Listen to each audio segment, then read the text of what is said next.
Convido o Tiago. Com você, Tiago. Obrigado. Boa noite a todos.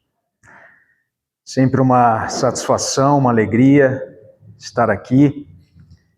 Eu que trabalhei aqui durante 15 anos, agora eu estou trabalhando em Taubaté, desde de fevereiro. Então, sempre retornar aqui para Caçapava, o caminho que eu fiz durante 15 anos, todos os dias, né? É uma alegria, uma satisfação. E sempre que nós recebemos um convite para falar da doutrina espírita, nós somos os primeiros a ter que nos debruçar sobre um tema, escolher um tema, em que fomos intuídos, lê-lo, estudá-lo, refletir sobre ele e, sobretudo, a responsabilidade e o compromisso maior é de nós aplicarmos em nós mesmos essas reflexões, né? E até Taubaté, no mês de outubro, agora, eu falei sobre esse tema e achei propício falar sobre ele novamente, trazer ele aqui a Caçapava para os amigos, que é a fé. A questão 919 de O Livro dos Espíritos, Santo Agostinho propõe o que nós chamamos no meio espírita, no movimento espírita, do colóquio com o travesseiro. Nessa questão, Kardec pergunta qual é o meio mais eficaz de nós nos melhorarmos ainda nesta existência. E aí os Espíritos respondem: um sábio da antiguidade já vos disse, conhece-te a ti mesmo. Essa frase é de Sócrates. Ele diz, nós conhecemos toda a extensão desta máxima, mas como efetivamente melhorar a si mesmo?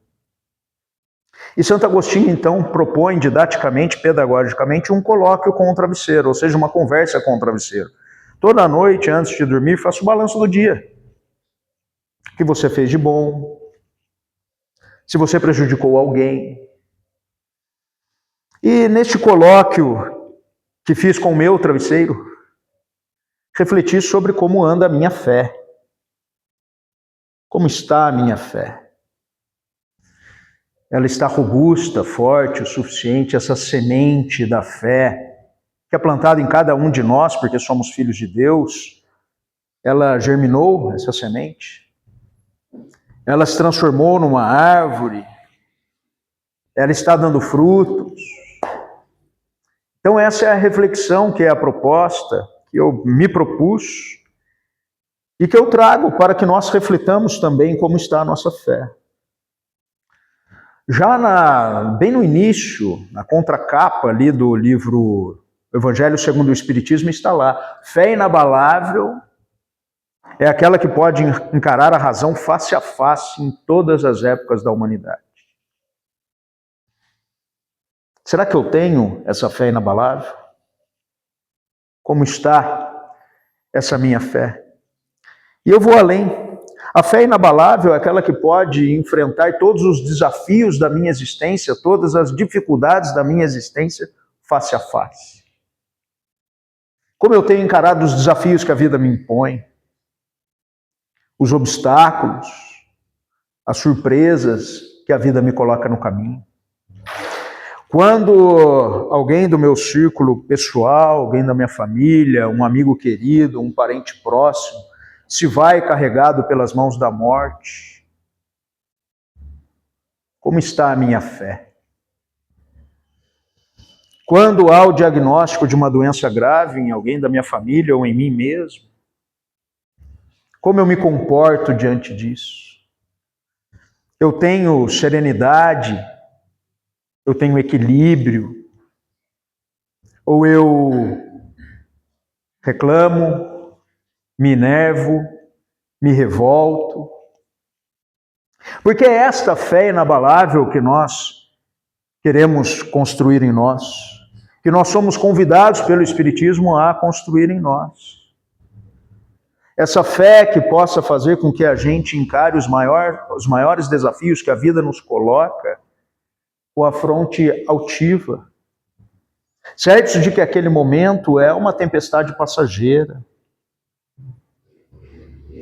certos de que Jesus está a me amparar, que eu tenho um conjunto de amigos do plano espiritual que me guiam. E como o Espiritismo nos ajuda a construir em nós essa fé inabalável, nós estamos no processo, e quem vos fala, eu confesso, ainda não construí, mas o esforço é nesse sentido. Como o Espiritismo nos ajuda, nós vamos nos valer de alguns trechos da obra de Allan Kardec para nos auxiliar nessas reflexões sobre a fé. E se nós formos visitar o capítulo 19 de O Evangelho segundo o Espiritismo, cujo título é A Fé Transporta Montanhas, nós vamos encontrar uma lição intitulada A Parábola da Figueira Seca, que reproduz essa passagem da vida de Jesus. Jesus nos falava constantemente, falava aos homens de seu tempo, quando encarnados na Terra, por meio de parábolas, de maneira indireta, contando histórias do dia a dia, e se valia de todas as oportunidades para deixar lições imortais para toda a eternidade. Então Jesus, naqueles 3 anos, dos 30 aos 33, em que ele mais diretamente divulgou o seu evangelho, ele se valia de todas essas oportunidades mínimas do dia a dia para nos deixar lições imortais, lições para sempre. E todas as parábolas, elas têm uma forte lição moral, todas elas. E todas elas nos dão mais ou menos ali as mesmas lições de amor, de fé, mas alguns preferem a parábola do bom samaritano, outros seguiam mais pela parábola dos talentos, outros pela parábola da figueira seca, parábola do filho pródigo. E Jesus falava muitas vezes em parábolas de maneira indireta para que se fizesse compreendido, entendido pelas pessoas de seu tempo. Ele se vale do que os pedagogos se valem, que é o do senso das proporções. E Jesus era o grande pedagogo. Jesus era o grande mestre. Aliás, o único título que ele não rejeitou, que ele aceitou, o título de mestre. E como grande pedagogo que é, valendo-se do senso das proporções, ou seja, o professor só ensina aquilo ao aluno que ele possa compreender, na medida em que ele possa compreender, não se ensina a uma criança coisas que devem ser ensinadas na universidade. Jesus não podia falar de forma direta de pluralidade de mundos habitados, de comunicabilidade entre vivos e mortos. Ora, falando de amor, de caridade, de perdão, às vezes de forma direta, às vezes em parábolas, ele já foi levado ao Calvário e à cruz. Imaginemos se ele falasse de forma direta sobre coisas que as pessoas ali naquele momento não poderiam compreender. Mas ele já nos avisou, ele já nos alertou. No momento oportuno eu lhes enviarei o Consolador prometido, que virá vos dizer muitas coisas, vos relembrar o que eu tenho vos dito e dizer muitas outras coisas mais. Já anunciando, já prenunciando a vinda do Espiritismo, que viria a dar esse desenvolvimento, essa complementação à doutrina de Jesus, colocando de forma clara, direta, explícita, o que Jesus muitas vezes só pôde dizer de maneira indireta por parábolas. Para que com o Espiritismo, então, ninguém mais possa pretextar ignorância sobre os ensinos de Jesus ou interpretar os ensinamentos de Jesus de acordo com os seus inferiores interesses, seus mesquinhos interesses, porque foi isso que aconteceu. Depois da vinda de Jesus, o homem confundiu tudo a sua lição. Ele cravejou de diamantes a cruz.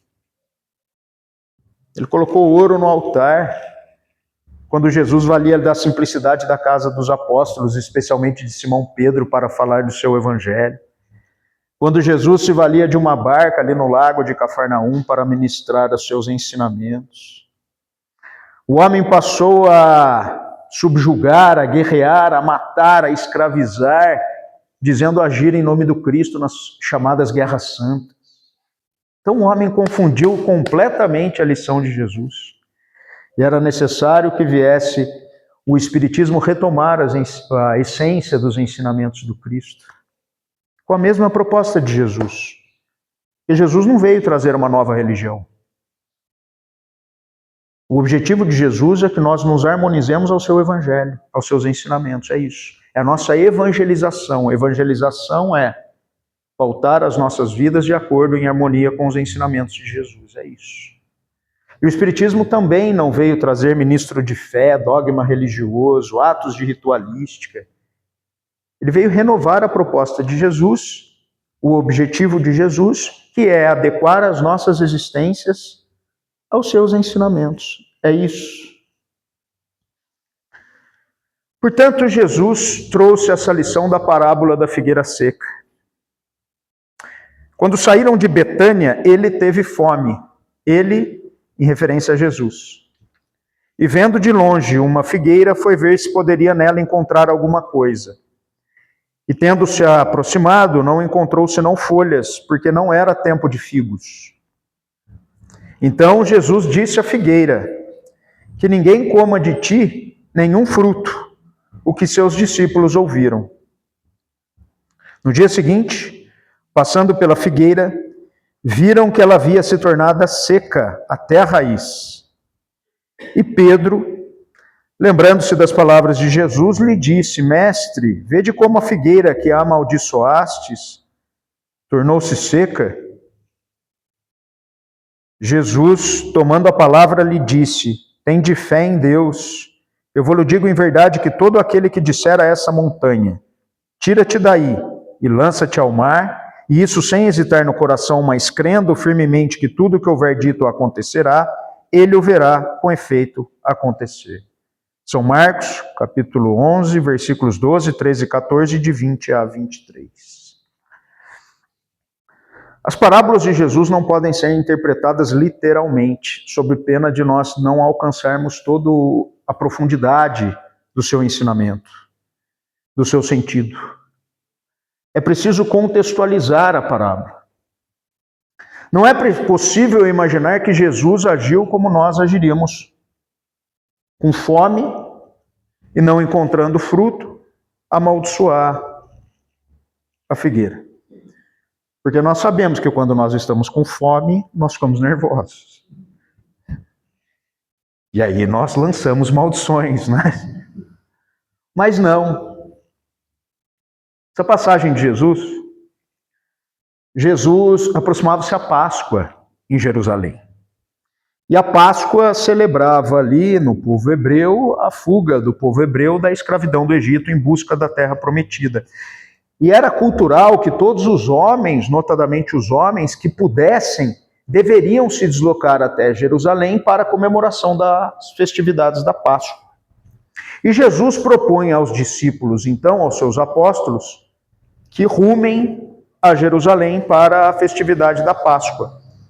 Mas já sabendo, já antevendo, que na chegada a Jerusalém se daria o Calvário e a sua crucificação. Ali são entre Cafarnaum e Jerusalém mais ou menos 190 quilômetros, mas Jesus resolve tomar um caminho mais longo, passando pela Samaria. Porque os samaritanos eram inimigos mortais dos judeus, como hoje se dá na mesma região do globo, entre palestinos e judeus. Mas Jesus queria deixar uma lição para os apóstolos, indo a Jerusalém, mas passando pela Samaria. E ali ele cria então a parábola do bom samaritano. E Jesus vai com os apóstolos, mas com pouquíssimos víveres. Com pouquíssima água, a empreender uma jornada de de mais de 200 quilômetros a pé até Jerusalém. Eles rumam para lá e nesse momento Jesus encontra uma figueira. Todos estão com fome. A figueira estava frondosa, cheia de folhas, mas não tinha frutos. E Jesus diz que essa figueira seque até a raiz, porque ela não tem frutos.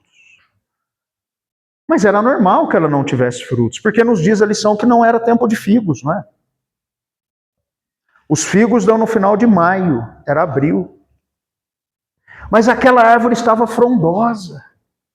Ela estava com muitas folhas. E as figueiras, quando estão com muitas folhas, já há frutos em germinação, ou no final da germinação. E aquela árvore não tinha nenhum fruto. Ou seja, era uma árvore que criou uma expectativa de ter frutos, mas não trazia frutos. Era uma árvore temporã. Essa figueira adiantou-se. Essa figueira apressou-se. E no Velho Testamento, no Antigo Testamento, era comum que os profetas comparassem o povo hebreu à figueira. Eles faziam constantemente essa comparação, porque a figueira é uma árvore grande, frondosa, que dá muitos frutos.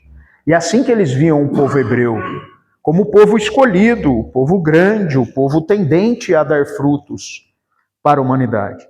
Jesus, então, retomando essa comparação que existia no Antigo Testamento, também compara a figueira ao povo hebreu.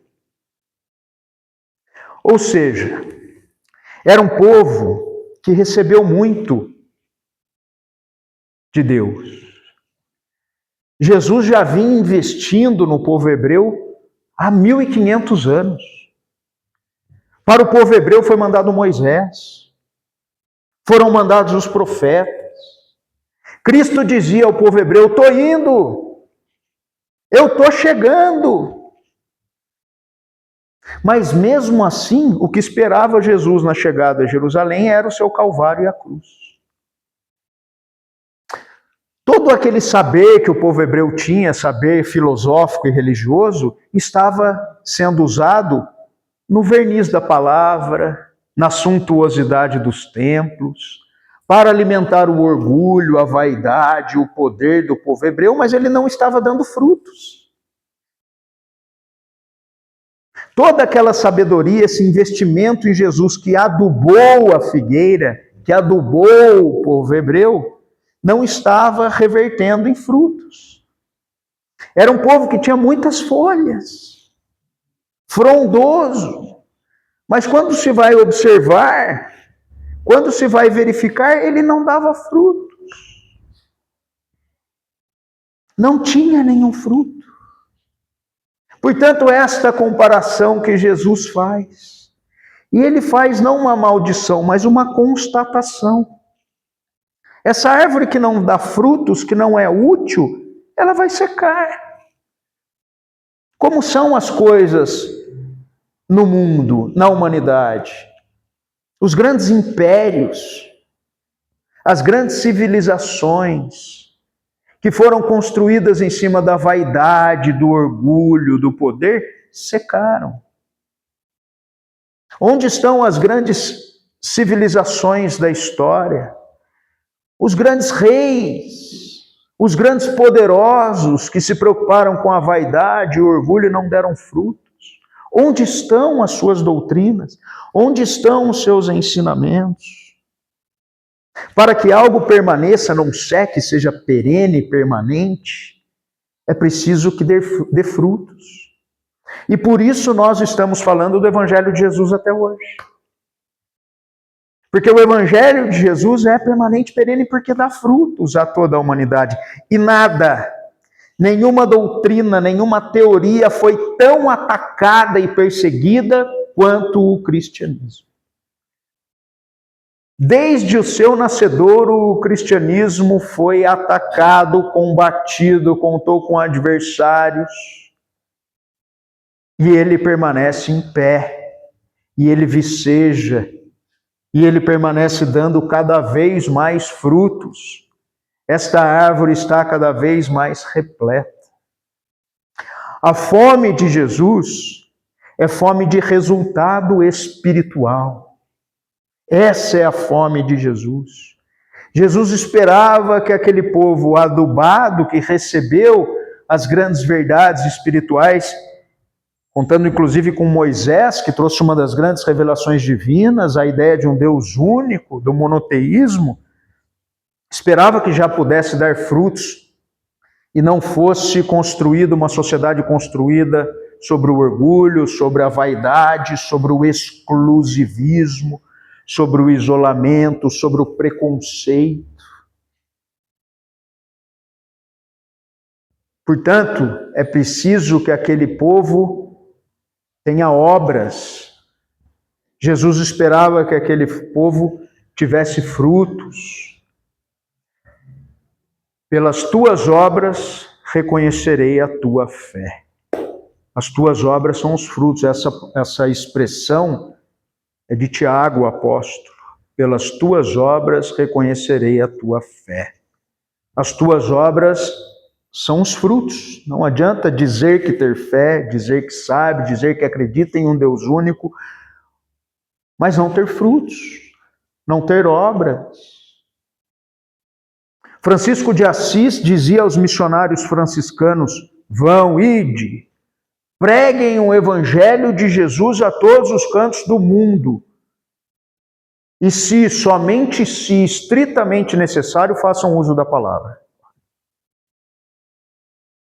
Porque a fé contagiante desses missionários franciscanos se revelaria por suas obras, por suas atitudes, pelos seus frutos.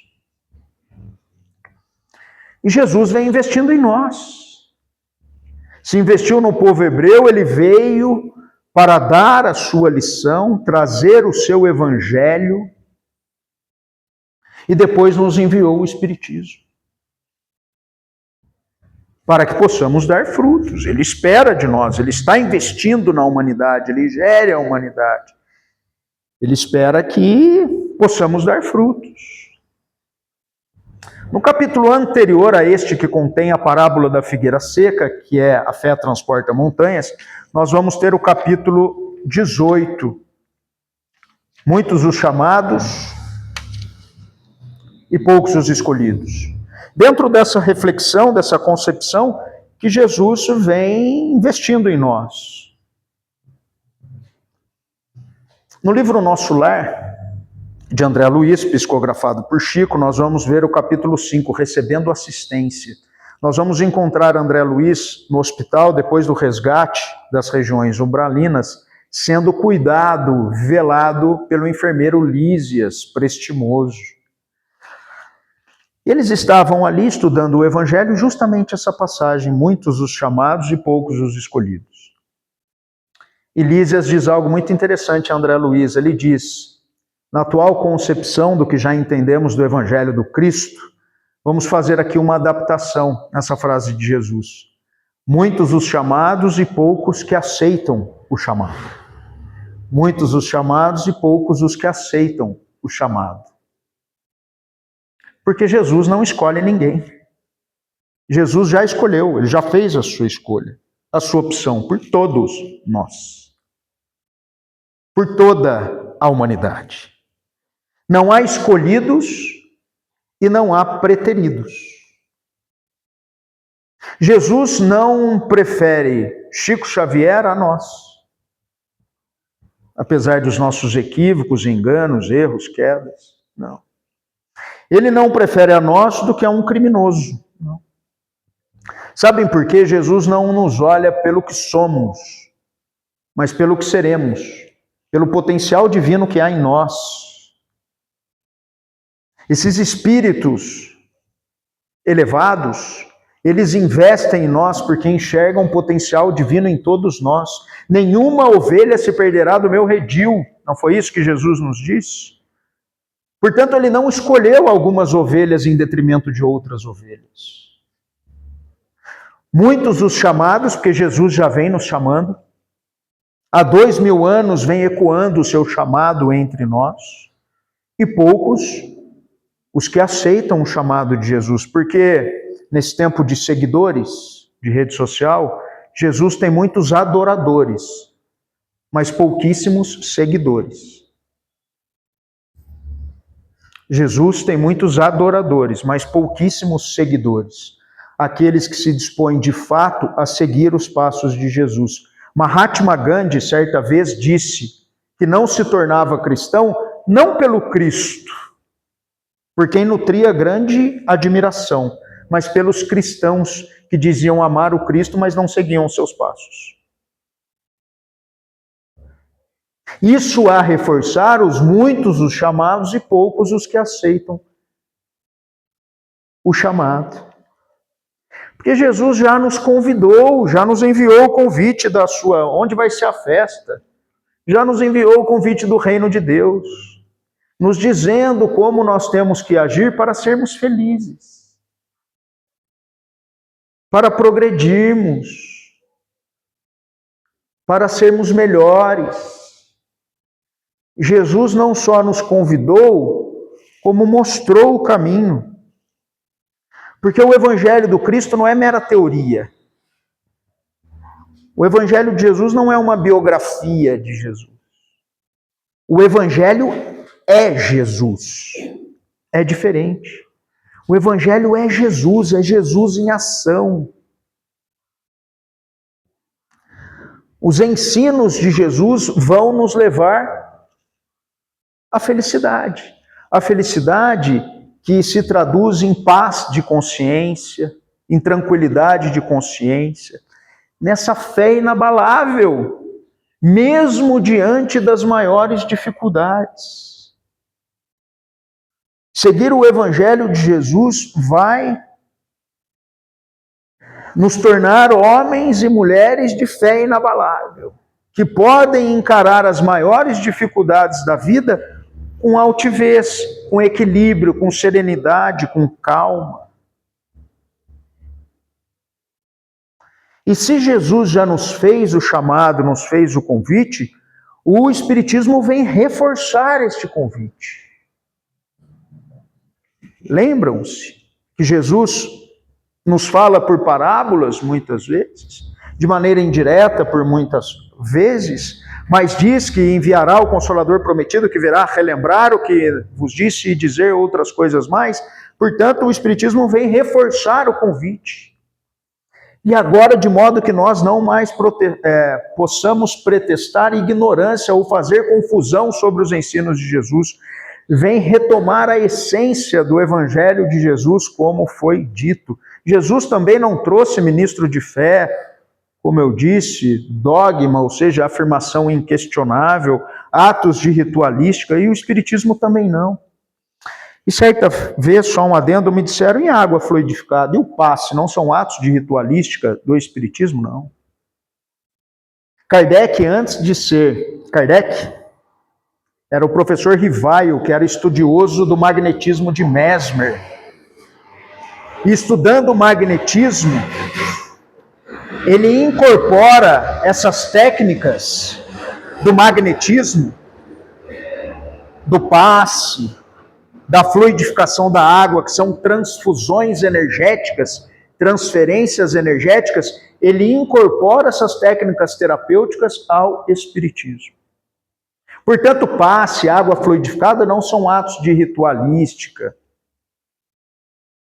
Água fluidificada e passe são terapias, medidas terapêuticas incorporadas por Kardec ao Espiritismo, porque ele já estudava os benefícios do magnetismo ao corpo físico, o que foi ampliado com o estudo do perispírito, dizendo que a harmonização molecular do perispírito vai refletir beneficamente na harmonização do corpo físico.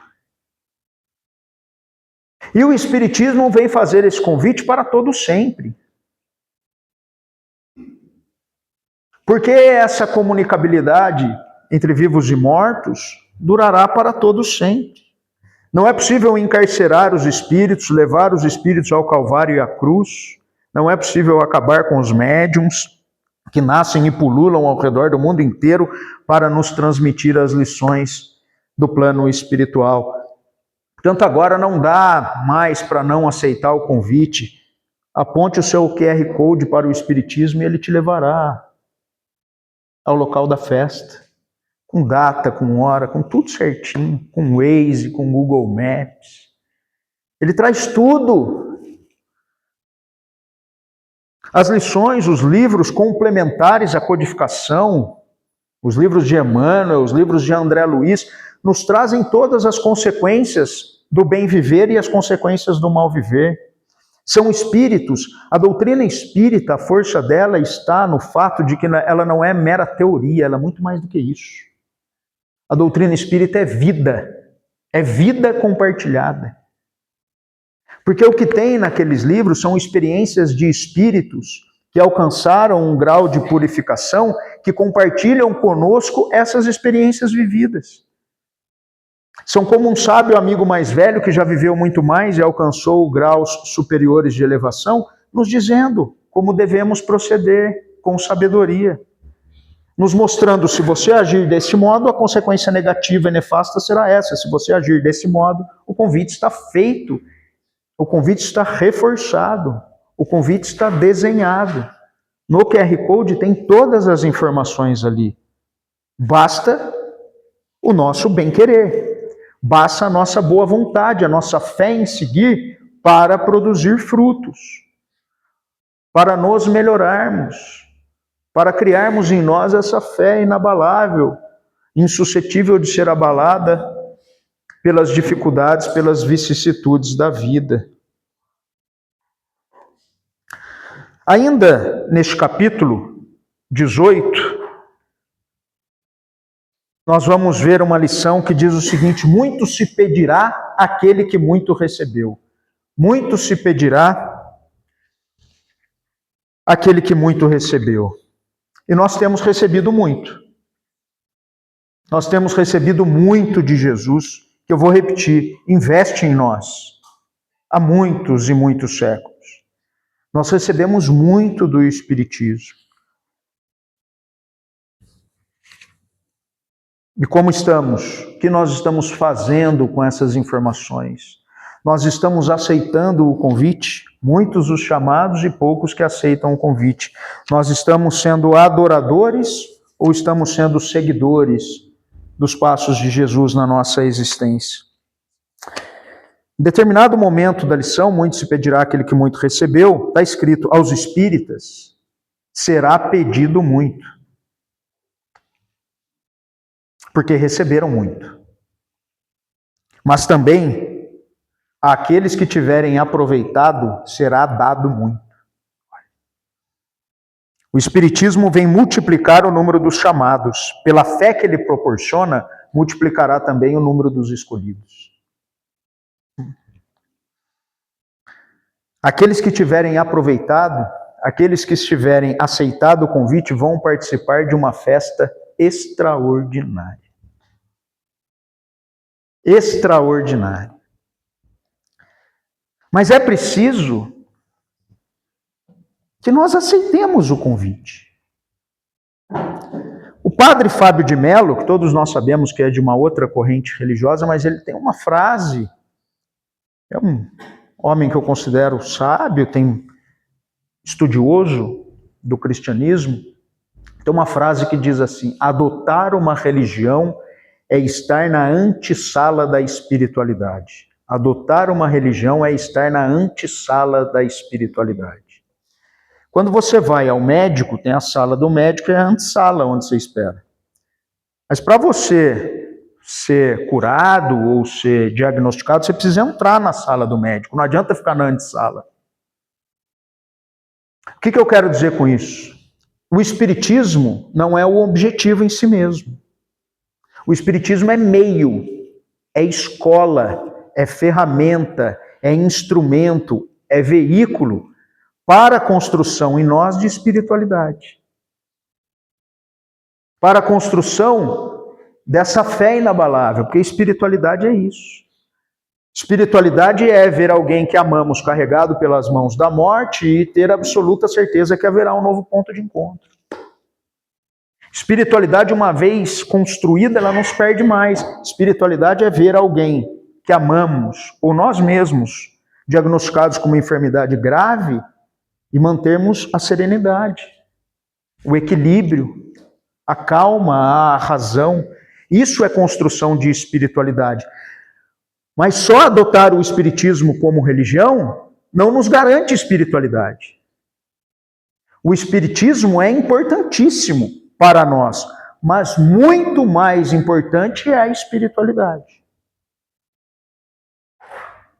Porque senão, se nós ficarmos só estudando o Espiritismo sem frutos, sem construção da espiritualidade, é estar na antessala. E aí não adianta nada. Porque o Espiritismo por si só não nos livra.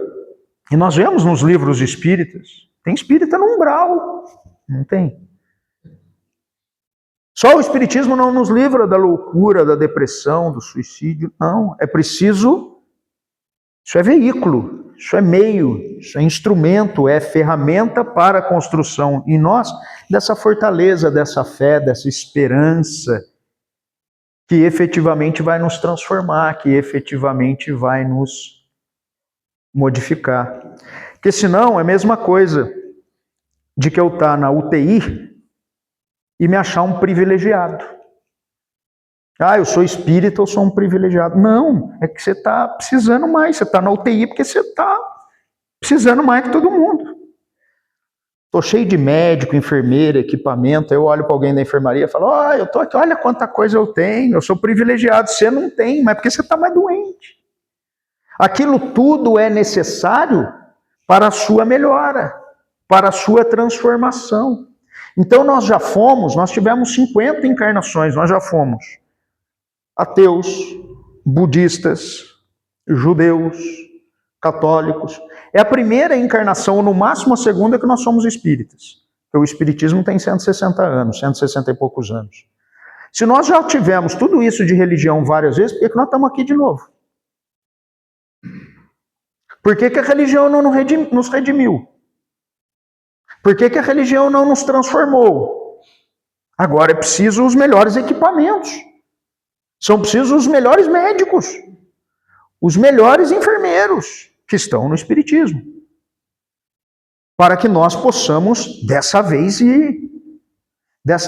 aceitar o convite. Porque nós trazemos uma herança psíquica em matéria de religiosidade, que nós louvamos Jesus nos templos e menoscabamos nas ruas. Quando a gente chega no centro espírita, a gente fala baixo, a gente abraça, não é? Aí chega em casa, a gente é um furacão. A gente dá vazão aos nossos instintos mais primitivos, porque nós estabelecemos linhas divisórias entre o templo e a rua. Vocês sabem, nas religiões, nós trazemos essa herança psíquica, eu disse. Que no templo, isso vem não tem dia santo. Se tem dia santo, tem dia que não é santo, não é óbvio isso? Então, no dia santo, eu estou obrigado perante a minha religiosidade. No dia não santo, não. Nós trazemos isso. Nós temos objetos sagrados perante os quais nós rendemos louvores. Sabe qual é o objeto sagrado do médico? É o bisturi. O objeto sagrado do lavrador é a enxada. Porque o Espiritismo vem com essa nova proposta religiosa que é desafiadora. Nós sermos espíritas cristãos em qualquer lugar. Sabe qual o dia santo do Espiritismo? Todo dia. Sabe qual o lugar santo do Espiritismo? Paris, Lyon, Uberaba, Pedro Leopoldo? Não, é todo lugar. Sacramento? Não. Todos os lugares são santos, porque todos os lugares são lugares de eu exercer a minha religiosidade espírita cristã. Sabe qual é o meu local mais sagrado? A minha casa. O meu lar. É para que deixemos de estabelecer linhas divisórias entre o templo e o nosso lar, o nosso trabalho. O local de eu exercer a minha espiritualidade espírita, religiosidade espírita cristã, se eu sou um atendente de padaria, é a padaria, com os clientes da padaria. Chico não tinha momento que ele era espírita e não espírita. E nós ainda estabelecemos essas linhas divisórias. Muitas vezes no centro espírita eu me comporto como falado e no meu trabalho eu quero passar a perna no meu colega de trabalho. E é por isso que a religião ainda não nos redimiu, porque nós trazemos essa herança psíquica em matéria de religiosidade. E a doutrina espírita ela é desafiadora por causa disso. Exerça a sua religiosidade em todos os locais. Exerça os postulados do Espiritismo todos os dias, em todos os momentos. Os melhores instrumentos ela nos dá, mas para que nós possamos nos modificar, utilizar esses instrumentos. Você falou em sacramento, Cirilo. Determinada noite, Eurípides estava em desdobramento. E a essa altura, Eurípides Barçanufo já tinha todas as mediunidades que Allan Kardec dá conta no Livro dos Médiuns. Todas as faculdades mediúnicas desenvolvidas. E ele se viu em volitação fora do corpo físico, e subia,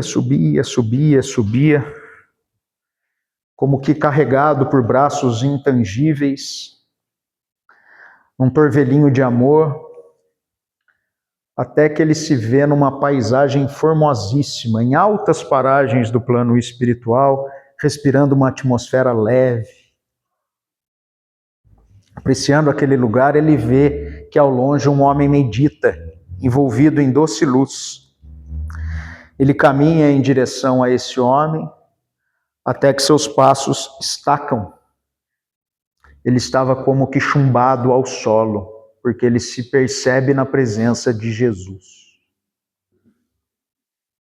E aí ele passa a se lembrar dos ensinamentos de Jesus ecoando àquela altura há quase 2 milênios na humanidade, de todos os templos que foram construídos em louvor a Jesus, e começa a chorar. Mas ao olhar mais atentamente para Jesus, ele percebe que Jesus também chora. Como se quisesse consolá-lo, ele faz a indagação: mestre, por que choras? E Jesus nada responde. Como que para se certificar de que era ouvido, ele questiona Jesus: choras pelos descrentes do mundo?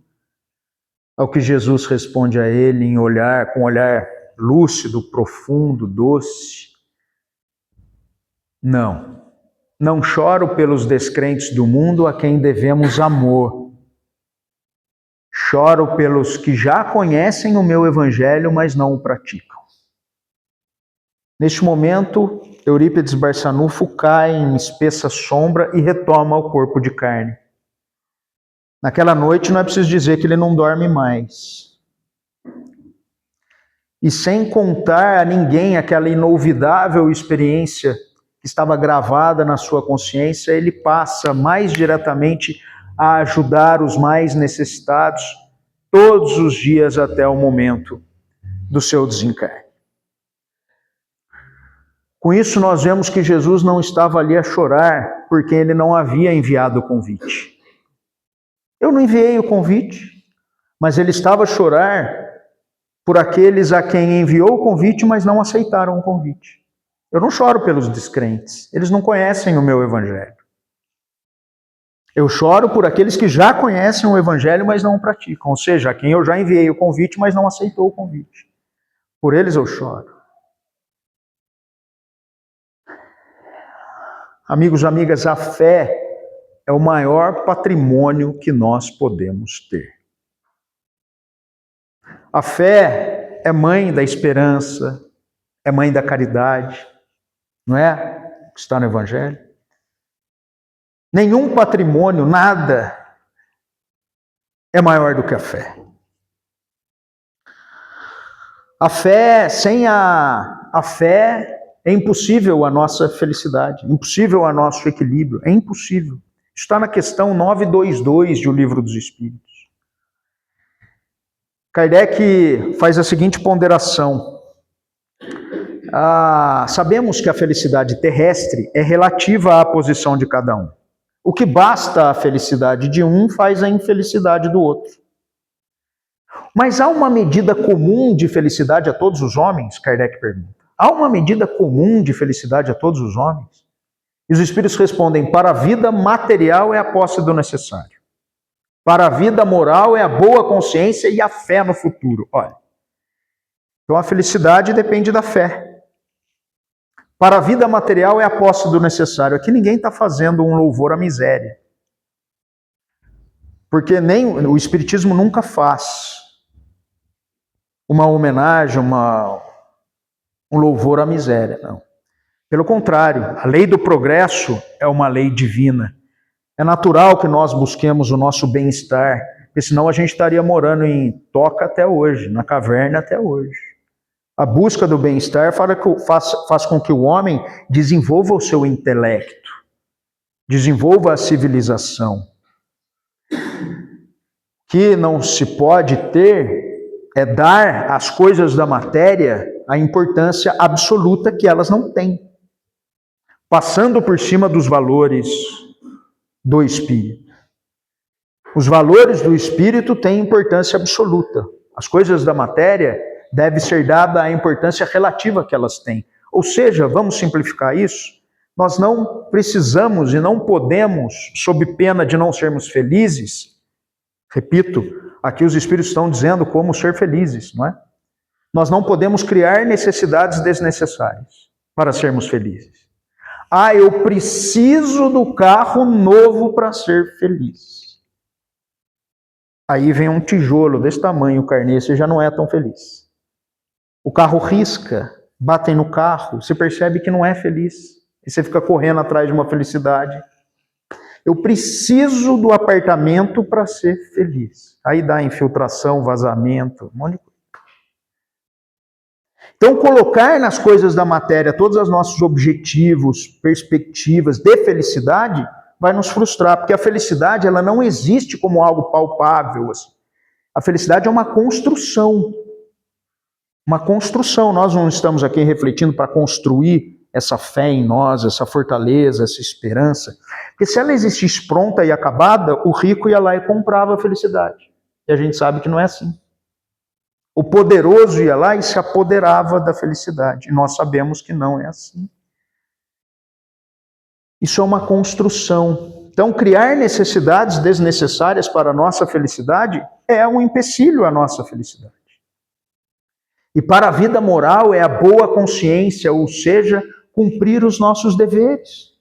É harmonizar a nossa vida com aquilo que nós já sabemos. É vivermos de acordo com aquilo que nós sabemos. Isso é ter boa consciência. Porque isso será o meu ponto de evolução no plano espiritual.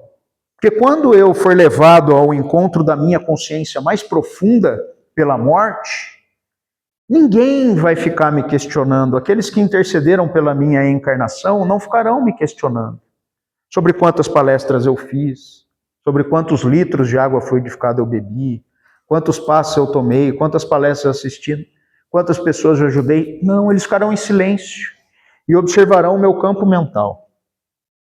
O perfume ou o mau cheiro, a luminosidade ou opacidade do meu campo mental, a sensação de bem-estar ou a sensação de mal-estar. E o meu campo mental vai refletir se eu vivi de acordo com aquilo que eu sei. Isso é boa consciência. E fé no futuro. Isso que a doutrina espírita vem nos desvendar. Que a vida não acaba no túmulo, que a vida tem essa continuidade, que nós reencontraremos os nossos amores. Tudo isso é o que pode, ou só isso, pode nos garantir a felicidade. Tudo mais são necessidades desnecessárias que nós criamos para sermos felizes. A fé, muitos cristãos transformaram esses ensinamentos do Cristo em frutos, em obras que revelaram então a sua fé. Reconhecerei pelas tuas obras, reconhecerei a tua fé. Então nós reconhecemos a fé de espíritos heróicos na história do cristianismo. Se nós pegarmos os romances de Emmanuel, nós vamos encontrar ali aqueles primeiros cristãos entrando nos grandes círculos, em holocausto e rendendo louvores a Jesus. No livro 50 anos depois, que nos relata a história de Nestório, que é uma das encarnações de Emmanuel, preceptor espiritual de Chico, nós vamos encontrá-lo nas catacumbas, fazendo o evangelho naquele local improvisado, e os catacumbas, os cemitérios subterrâneos, onde era permitida ainda a associação de pessoas, já que os éditos imperiais, eles proibiam a associação coletiva de pessoas, porque poderia causar ali uma revolução. Eles se reuniam nas catacumbas e os centuriões tiveram a notícia que ali estavam sendo realizadas sessões cristãs, reuniões cristãs. Prenderam então, em uma dessas reuniões em que Nestório assumia o púlpito e falava do Evangelho, 350 pessoas que foram levadas ao cárcere. Essas pessoas então eram processadas como, esses cristãos, processados como conspiradores do império. E era possível que eles fossem liberados de julgamento do processo se eles abjurassem a fé em Jesus, se eles negassem a fé em Jesus. Dos 350 capturados, somente 35 reafirmaram sua fé no Cristo. 13 sofreram a punição ao fim do processo em que responderam como réus, como conspiradores do império. Ao fim do processo, 13 foram banidos de Roma, porque tinham origem romana, tinham cidadania romana. Os outros 22 foram condenados à morte pelo suplício nos grandes circos, no ataque pelas feras. E foram esses cristãos, esses primeiros cristãos com a sua fé, olha o tamanho da fé. Não abjuraram a fé em Jesus. Entraram nos circos indefesos para serem trucidados e devorados pelas feras. E entravam cantando graças a Jesus. Louvores ao Cristo de modo a impressionar pela sua fé, pela sua fortaleza moral, toda aquela turba ensandecida que gritava morte aos cristãos, morte aos conspiradores. E tamanha a misericórdia do plano espiritual, que nos diz o livro que antes de que os cristãos fossem efetivamente atacados pelas feras para terem seus corpos dilacerados, os espíritos eram retirados do corpo físico, para que eles não sofressem em espírito a impressão daquele choque das feras devorando seus corpos. E foram esses homens, foram essas mulheres abnegadas que permitiram que se conservasse a mensagem imortal do Cristo. Se nós estamos aqui hoje falando sem medo dos centuriões romanos, sem medo de sermos presos, sem a necessidade de abjurarmos a nossa fé cristã, é porque estes cristãos e estas cristãs nos deram o fruto, o testemunho de fé que tornou a mensagem de Jesus imortal a ecoar por todos os tempos. E nos tempos atuais, quantos amigos, pessoas nós não conhecemos que, diagnosticados com uma enfermidade grave, mantiveram-se firmes, não titubearam na sua fé,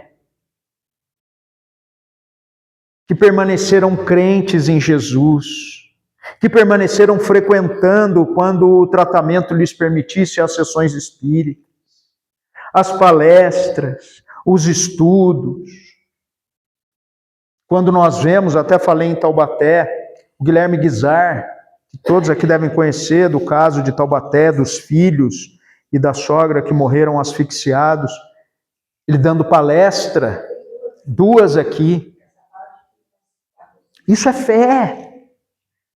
Passou por um terrível momento de dor, por um oceano de dor, e encontrou no Evangelho de Jesus o seu porto de paz. Encontrou no Evangelho de Jesus o seu porto de paz. Quando Jesus vier a nos procurar com fome, nós teremos frutos a oferecer-lhe? Quando ele vier nos procurar no centro espírita, quando Jesus vier nos procurar no nosso trabalho cotidiano, na nossa casa, nós teremos frutos a dar-lhe? Ou seremos como a figueira, frondosa, cheia de conhecimento, mas sem frutos a oferecer a Jesus? E aí é uma constatação, nós secaremos moralmente por nós mesmos. Não é uma maldição, é uma constatação de Jesus. Pedro interpretou mal. nós secaremos os nossos sentimentos por nós mesmos. Portanto, o convite já nos foi feito por Jesus, já nos foi reforçado pelo Espiritismo e basta agora que nós aceitemos o convite. Que a paz de Jesus esteja conosco.